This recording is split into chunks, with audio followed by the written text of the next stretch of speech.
Et Pierre Castaneda, sentimental comme tout, n'arrête pas, pendant tout ce temps, de lui rappeler l'époque où, amis inséparables, ils prenaient presque chaque jour leur bière au lézard bleu. Toi, tu raffolais de la Heineken, et moi, j'en passais pour la Premium Club, même que je l'appelais ma petite brune. Tu te souviens? Nous étions les meilleurs amis du monde. J'aurais jamais pensé que tu pouvais me poignarder comme ça dans le dos. Nous préparions ensemble l'avenir de ton pays natal. Je t'ai fait grimper très haut, et, dès que tu es arrivé au sommet, tu as commencé à me pisser sur la tête. J'aurais peut-être dû te laisser monter sur le trône là-bas dans ton trou perdu. Roi de Nimba, mon œil, tu serais devenu comme ton père, un vieux bonhomme gâteux, alcoolique et morose. Un peu de porto, quelques sachets de pop-corn, et il signait tout ce qu'on voulait. Ton royal papa. Je t'ai tiré du néant, et c'est comme ça que tu me remercies, hein? Tu me colles sur le dos le meurtre de cette fillette que tu as toi-même tuée. C'est cela, petit salaud. Coupez-lui la jambe gauche. Ici, monsieur. Ici, monsieur? Non, un peu plus haut. Voyons, crétin, vers le genou. Toujours plus haut. Un peu d'ambition, que diable. Et pendant qu'il hurle de douleur, Pierre Castaneda s'éponge le front avec son mouchoir. J'espère que les choses ne se passeront pas ainsi. Je n'ai pas envie de souffrir. Ça ne servira à rien. Le destin de glorieux martyr, pour moi, c'est raté. Cela dit, peut-être vais-je te surprendre, je n'arrive pas à donner tout à fait tort à Pierre Castaneda. Certes, je suis surpris de le voir mêler les sentiments à tout. Mais, justement, nous avons été comme des frères de lait. Nous ne pouvons pas nous haïr en toute simplicité. Les sentiers de nos vies sont entremêlés à tout jamais. J'en ai la certitude. Pierre Castaneda pense lui aussi à moi nuit et jour. Sans doute avec plus de rage et de haine, car c'est un émotif. Pour moi, notre rupture, ce n'est pas la fin du monde. Certes, il m'arrive d'être hors de moi quand la mémoire ravive des blessures anciennes. La solitude me pèse, alors plus qu'à l'accoutumée, et je rêve d'une revanche sanglante. Mais je ne me fais jamais aucune illusion. J'ai joué et j'ai perdu. D'un autre côté, j'admets que Castaneda comprenne mieux l'attitude d'Abel Mourigand que la mienne. Le commandant Nestor s'était mis en travers de son chemin, les armes à la main. C'était une situation claire des ennemis qui se battent à la loyale. Moi, je ne m'étais pas contenté de le trahir. Je l'avais aussi couvert de ridicule. Pendant des années, tous ses compatriotes de la Cogémine s'étaient moqués de lui, mais il avait tenu bon. Il s'affichait partout avec son nègre. Il le poussait vers un avenir politique radieux. On lui disait: ces macaques sont tous pareils, fainéants et fumistes. Fais gaffe, Pierre, ils sont pas comme nous. Et tous deux, savourant le poisson braisé ou le saka-saka de Tamim, nous nous moquions de ces petits blancs racistes de la colonie. Il arrivait alors à Pierre Castaneda, surtout quand il avait un peu forcé sur le Premium Club, de se prendre pour un dangereux révolutionnaire. Ouais, c'était dommage pour lui, un type aux idées si avancées, de se retrouver englué dans un tel milieu. Il traitait les siens de petits cons. Je te vois sourire. Façon de parler. Mumbi, car tu ne le fais pas souvent ça, sourire. Tu as bien raison. Les fanfaronnades de Pierre Castaneda sont comiques. Je l'ai vu à l'œuvre. Notre grand libéral. Le meurtre de ta fille Cavina, ce n'était rien à côté de ses autres crimes. N'oublie pas que j'ai connu le bonhomme à l'époque coloniale. Un nègre devait rester à sa place. Il nous était défendu de marcher sur le même trottoir qu'un blanc, de lui parler de loin, de le tutoyer. Nous étions bien jeunes, alors, Pierre et moi, mais il aimait déjà inventer les supplices les plus raffinés. Je l'ai vu faire pendre quelqu'un par les pieds et demander à des villageois de lui mettre le feu à la tête. Je me rappelle aussi du jour où il a ordonné qu'on balaie tous les sentiers menant à la Cogémine. Nous sommes allés inspecter les lieux, lui et moi, en fin d'après-midi. Un brin de balai traînait par là, et là il a fait appeler tous les chefs des environs. Il a brandi la brindille vers le ciel, et il a dit d'une voix théâtrale. Un enfant va être fusillé dans le village le plus proche de l'endroit où j'ai trouvé ceci. Si je vous demande de vivre dans la propreté, c'est pour vous, pas pour moi. L'exécution de cet enfant sera une bonne leçon pour vous tous. Et après cela, il fallait faire le plus difficile. Savoir quel village le plus proche de la fameuse brindille. Quel était le village le plus proche de la fameuse brindille? Pierre Castaneda. Je l'ai vu en de telles occasions se comporter comme un dément. Pendant plusieurs jours, se targuant d'une précision extrême, il n'avait rien fait d'autre que des calculs stupides, sa carte, son bloc-notes et son stylo à la main. Les habitants des villages concernés, assignés à résidence, attendaient avec angoisse.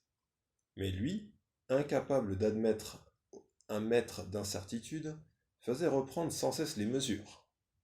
Vers la 6e nuit, le chef de Mbala lui remit un adolescent, fils d'une vieille femme que l'on disait un peu sorcière.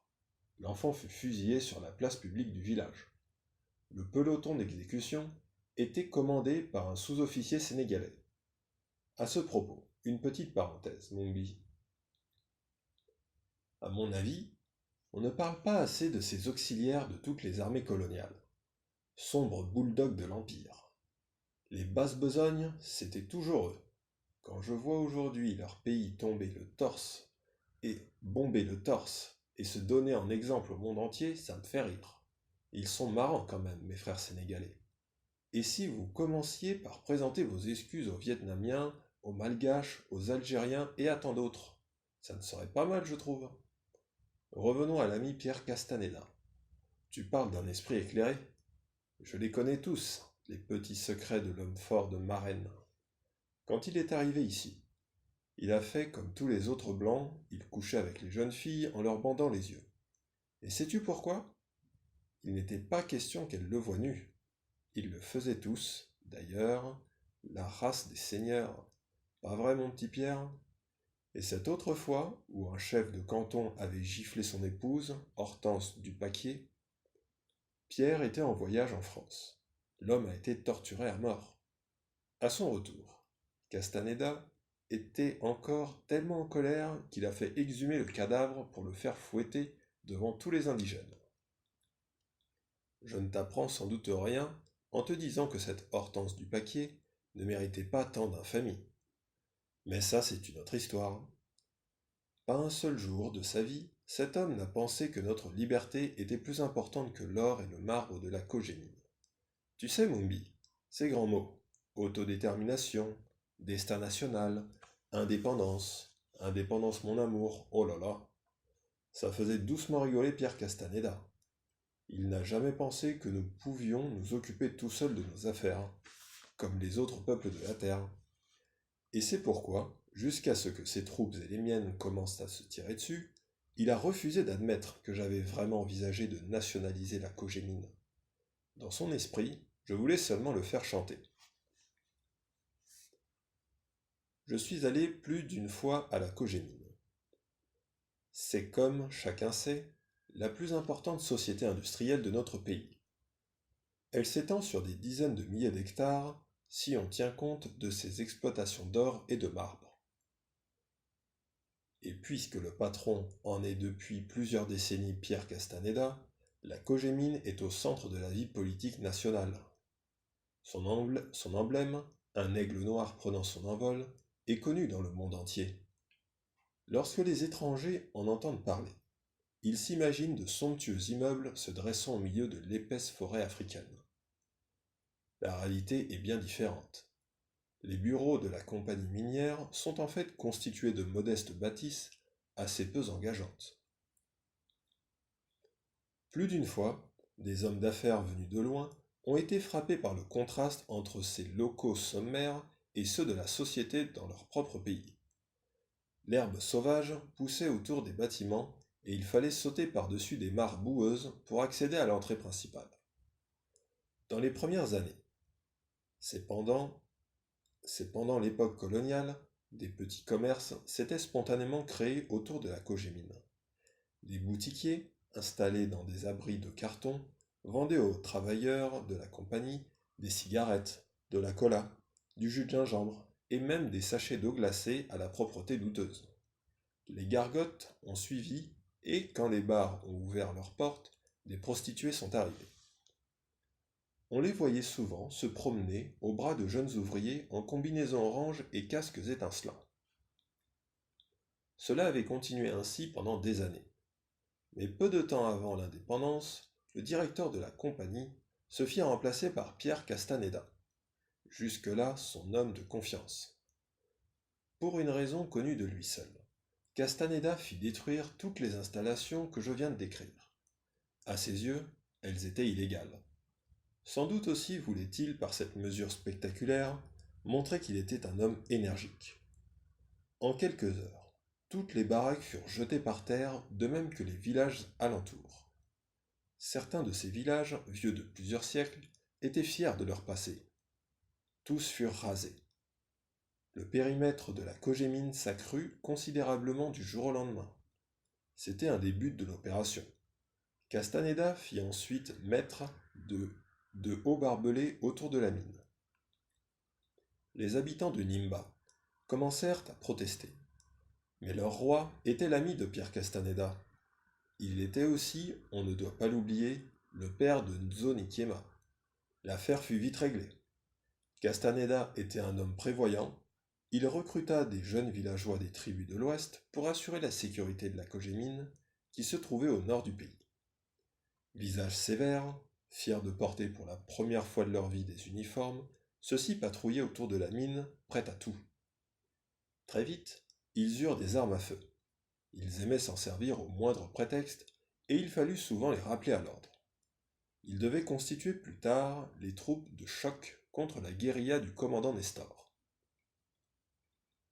En peu de temps, la Cogémine devint mieux équipée en routes, dispensaires et écoles que toutes les autres villes du pays. Ses employés blancs pouvaient se ravitailler dans les 2 supermarchés de la cité Belvédère en produits directement venus de France. Ils ne savaient à peu près rien de la ville indigène. Du reste, elle ne les intéressait guère. Au premier jour de l'indépendance, on crut que la Cogémine allait être nationalisée. Nikiema en avait fait plusieurs fois la promesse dans ses meetings, mais, à vrai dire, en des termes fort ambigus. Pierre Castaneda ne lui laissa pas le temps de réfléchir. Le nouvel État signa avec la Cogémine un document dénommé le Protocole 212 de Nimba. C'est une période de notre histoire que je connais mal. Je préparais mon bac au lycée et j'étais donc assez loin de tout ça. De toute façon, seuls quelques initiés savaient au départ ce qui se cachait derrière cette curieuse appellation. Le président Nikiema venait de céder le plus légalement du monde toute la zone minière du pays à la Cogémine. Celle-ci obtenait le droit de faire la police et d'importer ou d'exporter ce que bon lui semblait sur des dizaines de milliers de kilomètres carrés. Pierre Castaneda fit même construire un petit aéroport. Il fut vite impossible de se le cacher.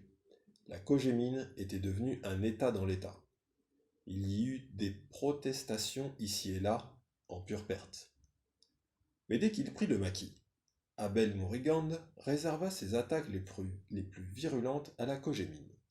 Selon lui, le protocole 212 de Nimba montrait bien que le pays n'était pas indépendant. Après l'exécution de Morigand et le ralliement de ses principaux lieutenants au régime, plus personne ne s'intéressa à cette affaire. Pour sa part, Nikiema avait espéré, comme bien des leaders politiques africains de sa génération, que l'indépendance truquée au départ deviendrait peu à peu une réalité. Même s'il n'osait pas évoquer la nationalisation de la Cogémine, il caressait secrètement cette idée. Il fallait guetter la bonne occasion. Et dans son esprit, ce ne devait pas être une sorte de coup d'éclat révolutionnaire. Il n'en avait que faire.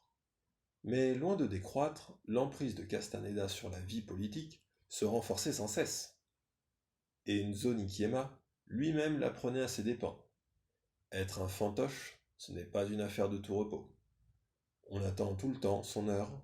Chaque matin, on est persuadé qu'elle est enfin arrivée, et au bout du compte, elle ne vient jamais. Pendant cette période, j'ai souvent eu l'occasion de rencontrer Nikiema. Mon travail de policier m'amène tous les jours, on l'imagine aisément, à observer les gens à leur insu. Et je dois dire qu'au fil des ans, j'ai perçu un malaise croissant chez le président. Il supportait de moins en moins d'être présenté comme une marionnette de Castaneda. L'anecdote que je vais raconter me semble d'ailleurs assez révélatrice de cet état d'esprit. Un auteur de théâtre avait fait jouer une pièce sur ce thème bien connu. Nzo Nikiema, laquais des Blancs, etc. Cela s'appelait Le petit chien de pierre. Personne ne fut dupe du jeu de mots. Le texte était bourré de méchantes allusions qui déclenchaient toutes les minutes l'hilarité des spectateurs. Certains d'entre eux scandaient même parfois le nom du commandant Nestor et de Prieto da Souza. Nikiema ne pouvait pas entendre parler de l'auteur de cette pièce sans entrer dans une colère terrible. Je l'ai rarement vu haïr quelqu'un de cette façon. Il me disait « Arrête, non, écoute, Hyacinthe. Je connais le père de ce type. Il était fou allié, son père. Il faisait ses besoins dans la rue. Il vivait sous un baobab, entouré d'une dizaine de chats faméliques. Il leur parlait tout le temps. C'était un fou. Et un jour, on a entendu à l'aube tous ces chats miauler. On est allé voir, et ils étaient tous assis autour du cadavre de l'homme, et ils miaulaient d'une drôle de façon, tous ensemble. Il était mort dans la nuit. Voilà, Hyacinthe, qui était le père de notre grand écrivain. » J'ai fait semblant d'être scandalisé, comme il semblait m'y inviter. En vérité, je ne pense pas avoir bien joué la comédie. Je n'étais tout simplement pas d'accord avec Nikiema. Quand un jeune homme veut devenir dramaturge, il se pose peut-être des tas de questions. Il se peut qu'il ait des doutes sur ses capacités, ou sur l'utilité même de la littérature. Mais le fait que la mort de son père ait jadis été annoncée par un concert de miaulements au petit matin ne va sûrement pas l'empêcher d'écrire des pièces de théâtre. Dans cette affaire, j'ai surtout été témoin de la rage impuissante de Nzo Nikiema. Avec le petit chien de pierre, ce type frappait violemment là où ça faisait mal, et il ne pouvait même pas réagir. C'était aussi une époque où, d'après ce que j'ai cru comprendre, il était obsédé par le souvenir du commandant Nestor qui, lui, avait su tenir tête aux forces étrangères.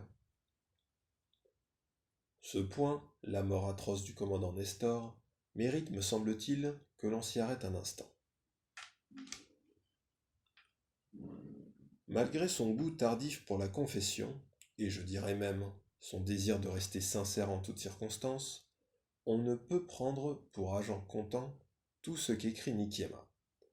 Quand il raconte à Mumbi, par exemple, la fin d'Abel Mourigand, on peut le soupçonner d'en rajouter. En plus, c'est quand même pénible de lire, sous la plume d'un chef d'État, « J'étais furieux quand ils ont tué mon ami d'enfance. Alors, j'ai un peu fait la grève pour emmerder mes conseillers français. » C'est puéril, mais aussi quel aveu terrible. Pourtant, je reste convaincu d'une chose.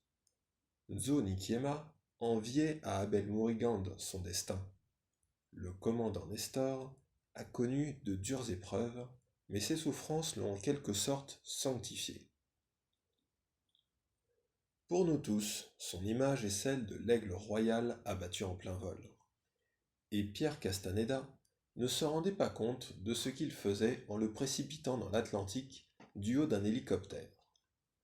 Il en faisait pour toujours un être quasi irréel, une sorte d'archange pactisant jusqu'à son dernier souffle avec la foudre et l'éclair. Dans une de ses lettres à Mumbi Awele, Nikiema ne dit rien d'autre. Cependant, sans l'assassinat de Kavina, il n'aurait jamais osé s'attaquer à la toute-puissante Kojémine. Il croyait tenir enfin Pierre Castaneda avec ce meurtre ignoble. Son père, le roi de Nimba, avait vendu aux étrangers un immense territoire pour quelques caisses de whisky et de porto. Lui-même avait subi à la Kojémine les pires vexations racistes. Il voulait à tout prix prendre sa revanche sur le destin, et il pensait en avoir l'occasion pour la première fois de sa vie.